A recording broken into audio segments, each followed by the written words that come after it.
Namaskar. Today we will be doing a little more on process acquisition, that is अधिग्रहण की प्रक्रिया. Clearly there is a difference between making acquisitions and making them work.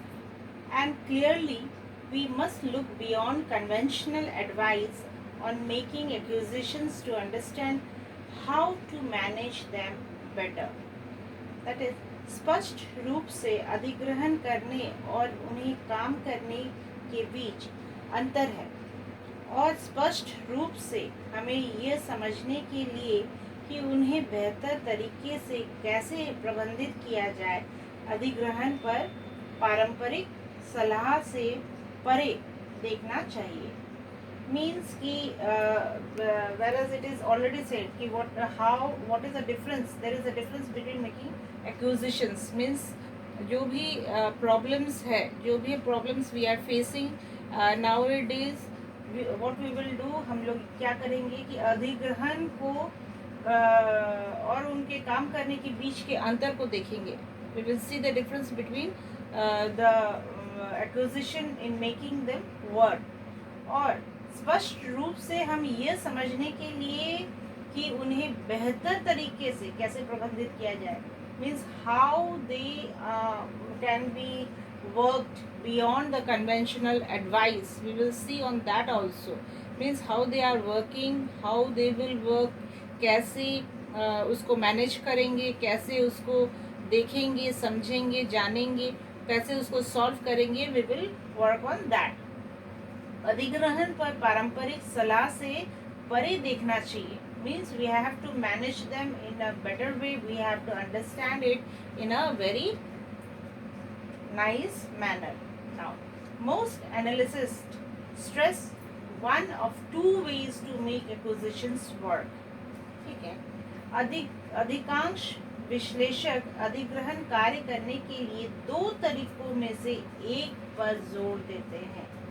Okay, there are two ways in which one is been stressed too much for the working. Okay, now the first emphasis the strategic fit between the acquire and its target, and the importance of ensuring that the proposed subsidiary can contribute to the parent strategy.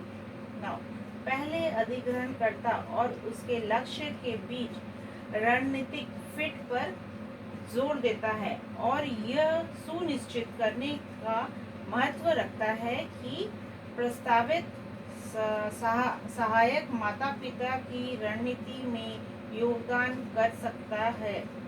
दूसरे दृष्टिकोण की आवश्यकता पर बल देता है. Okay, now this is the first we are targeting on the parent strategy. Okay, the first emphasis the strategic fit between the acquire and the target. यानी कि हम जो टारगेट सेट करते हैं और जो हमको एक्वायर करना है, यानी हमको जो प्राप्त करना है, उस पर हम ज़्यादा स्ट्रेस देते हैं, जोर देते हैं. ठीक है. Now the importance of ensuring that the proposed subsidiary can contribute to the parent strategies. और साथ में ये भी हम लोग सुनिश्चित करते हैं कि इसकी महत्व कितनी है, और इसको प्रस्तावित जो सहायक पेरेंट्स स्ट्रैटेजी है उसको कितना, उसकी रणनीति जो है वो हमको कितना योगदान दे सकती है, हमको कितना कंट्रीब्यूट कर सकती है in this field of acquisition.